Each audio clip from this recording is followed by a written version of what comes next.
पहलगाम येथे भारतीयांवर झालेल्या हल्ल्याचा सूड घेण्यासाठी भारतीय सैनिकांनी दाखविलेल्या पराक्रमाबद्दल सैनिकांच्या समर्थनार्थ शुक्रवारी काढण्यात आलेल्या जिल्हास्तरीय तिरंगा यात्रेत उत्कट देशभक्तीचा गजर झाला।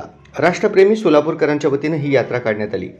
पालकमंत्री जयकुमार गोरे यांच्या हस्ते हिंदू संघटक स्वातंत्र्यवीर वीदा सावरकर यांच्या मूर्तीस पुष्पचक्र वाहून मार्कंडे उद्यान येथून तिरंगा यात्रेस प्रारंभ झाला।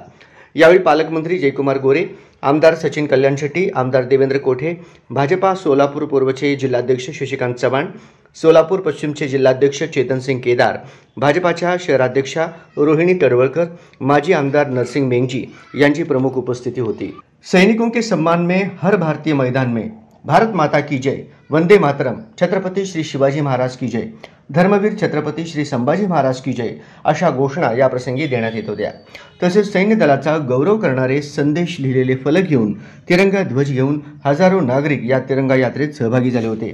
यावेळी पालकमंत्री जयकुमार गोरे म्हणाले, भारताच्या सैन्य दलाने पाकिस्तानात घुसून पाकिस्तानला धडा शिकवला। अत्यंत अतुलनीय शौर्य भारतीय सैनिकांनी गाजविले। त्यामुळे भारताकडे वाकड्या नजरेने पाहण्याची हिंमत आता कोणालाही राहिली नाही, हे सिद्ध झाले आहे। हा पूर्वीचा भारत राहिला नसून मजबूत भारत आहे। हा संदेश जगभर गेला। सैन्य दलाचे मनोबल वाढवण्यासाठी या तिरंगा यात्रेचे आयोजन करण्यात आले, असेही पालकमंत्री जयकुमार गोरे म्हणाले। या प्रसंगी आमदार देवेंद्र कोठे म्हणाले, भारतीय सैनिकांच्या पराक्रमापुढे पाकिस्तानने घुडगे टेकले।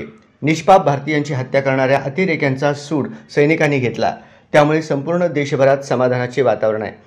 भारताच्या तीनही सैन्य दलाच्या कारवाईला पाठिंबा देण्यासाठी राष्ट्रप्रेमी सोलापूरकरांनी उत्स्फूर्तपणे तिरंगा यात्रेत सहभाग घेतला। मार्कंडे उद्यानापासून सुरुवात झालेली ही तिरंगा यात्रा अशोक चौक, बाजारपेठ, साईबाबा चौक, सत्तरपूर रस्ता मार्गे माधवनगर येथे पद्म मारुती देवस्थान समोर विसर्जित झाली।